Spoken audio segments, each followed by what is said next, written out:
Welcome back to the Wicked Kitchen today, you guys. Today we are making a vegan Cacio Pepe with bucatini. It is amazing butter, cheesy sauce. You don't want to miss this. Stay tuned. All right, so let's make this pasta dish. Creamy, buttery Parmesan pasta. Cacio Pepe literally translates to butter and cheese sauce. So we're gonna first start off, I'm gonna show you a little bit about dry pasta before we drop this in the water. There are a number of different kinds of dry pastas, okay? I love a fresh pasta, but there's a time and a place when it comes to the amount of time and energy it takes to make fresh pasta. If you have the time and you have definitely the patience, you can check out this recipe up here, you guys. It is our fresh pasta video, which is one of my favorites when it comes to lasagnas and stuffed pastas. So there are some certain qualities you wanna look for when it comes to dry pasta. So pasta, just like a lot of products out there, is extruded. Okay, it's a process called extrusion. And the dyes at the end will determine the end texture of the product, all right? So there are Teflon dyes, which basically is high production pasta, okay? So it churns out a ton of pasta, and what is left, what basically the end result of a Teflon dye is basically a very smooth pasta. There's no texture whatsoever. And then if you're looking at the other type of processing, when it comes to being small batch pasta, okay, you can see it's a little bit lighter in color, and also there's some texture. It's a little grainy there, okay? So what's nice about this is a process, also extrusion, but they use brass dyes as well, typically. And a brass dye is slower production, and you're getting that amazing sort of rough texture of the dry pasta. And so you wanna look for that texture in the pasta, because this texture is what really binds onto what the sauce binds onto, okay? So if you're gonna have a smooth pasta, you ever had that bowl of pasta and you're just finishing eating it and there's a whole bowl of sauce still left? That's because you're probably using cheap pasta, okay? Or somebody served you cheap pasta. With this recipe in particular, you can use spaghetti, you can use angel hair. I'm gonna end up using a bucatini here, which is a thicker spaghetti. It's got a little hole in the center as well. So this is gonna be a thicker sort of spaghetti dish. A couple key tips when it comes to cooking pasta. You wanna make sure that you have plenty of water.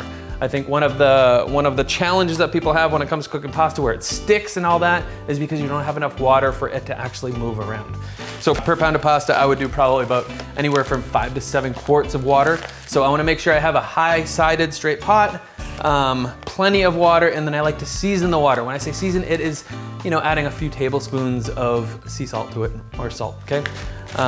So we're gonna go ahead and add this. I'm gonna make sure I season the water well. All right, I'm not gonna use all of this, but we'll use probably half of it. I'm gonna drop it in. All right, so that is going to cook for anywhere from 9 to 11 minutes. Bucatini, it's a little bit thicker. Spaghetti is a little bit thinner, so it's gonna go probably about 6 to 8 minutes. All right, so we're gonna let this cook. So, with this pasta, because the creamy, buttery sauce, I like to add some toasted breadcrumbs on top of it. It is completely optional, but I have, whenever I serve this in a tasting menu, I like to add that bit of crunch on top. So we're gonna heat up a pan. I'm just gonna toast up some breadcrumbs, add a bit of olive oil in there, all right? All right, you can use any kind of spent bread as well and grind that up for the breadcrumbs, or you can buy pre-seasoned. I like to season my own, so I'm gonna add some panko in there. I'm gonna just season this up. I have some garlic powder, I have some Italian spice, just a little bit. All right, again, this is completely optional. All right, but it adds a nice crunch as that option for those who wanna top off their pasta. All right, let's set that aside. So the key to this dish, whenever you're making this, any kind of pasta dish that you're cooking it a second time with the sauce, you wanna make sure it is al dente, that it has a little bit of a bite, okay? Before I remove it, I wanna make sure that I reserve at least a couple cups of the pasta cooking water, okay? And this is nice because it has all that starchiness in there. This is gonna be the base to our sauce. So heating up a pan, I'm gonna add that pasta water.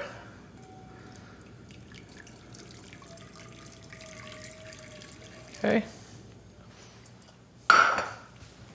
Okay, so all this is butter and cheese, tons of black pepper, all right? So I'm using one of my favorite butters, is Miyoko's butter. It is cashew based, cashew, a little bit of coconut in there. It is such a great butter when it comes to, you know, any kind of butter sauce. So for those of you who don't eat vegan butter, no, you can't make this one oil-free.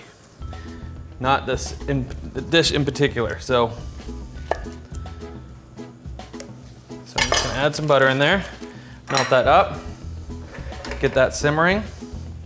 We're going to add lots of pepper, okay? Good amount of pepper. You can add black pepper. I also like a mix of peppercorns.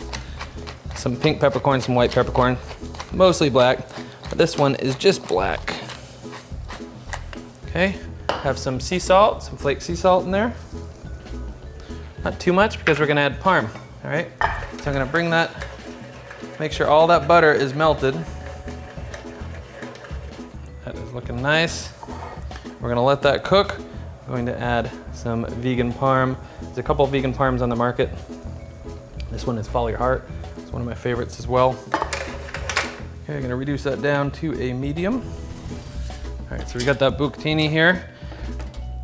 Now with dry pasta, I do not rinse it. So you wanna make sure that you time this right. All right, so we're gonna just add that pasta in there.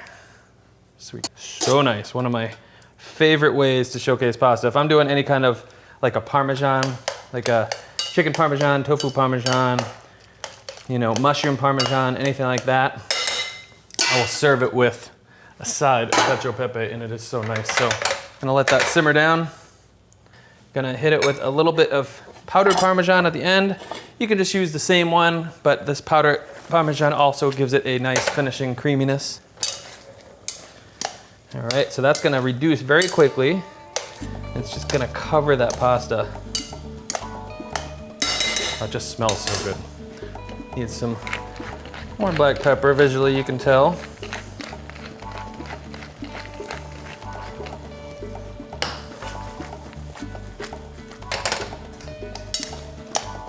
And that bucatini is really nice because it's a little bit thicker. It just has a nice bite to it. So good. Let's finish it with a little bit of powdered parm.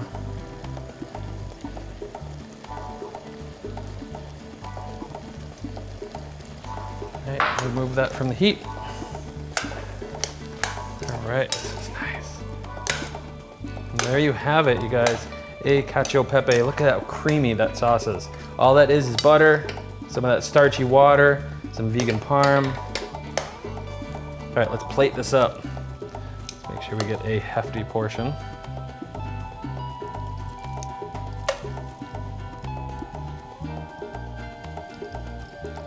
This is comfort in a bowl right here. All right, and there you have it. You can finish it with a little parm if you wish. You can finish it with a little bit of that toasted breadcrumb as well, just to give it a little bit of crunch on the top, not a lot. And there you have it, you guys. Cacio Pepe, vegan style, using some bucatini. If you like this recipe, be sure to subscribe. Thanks for watching. We'll see you next time.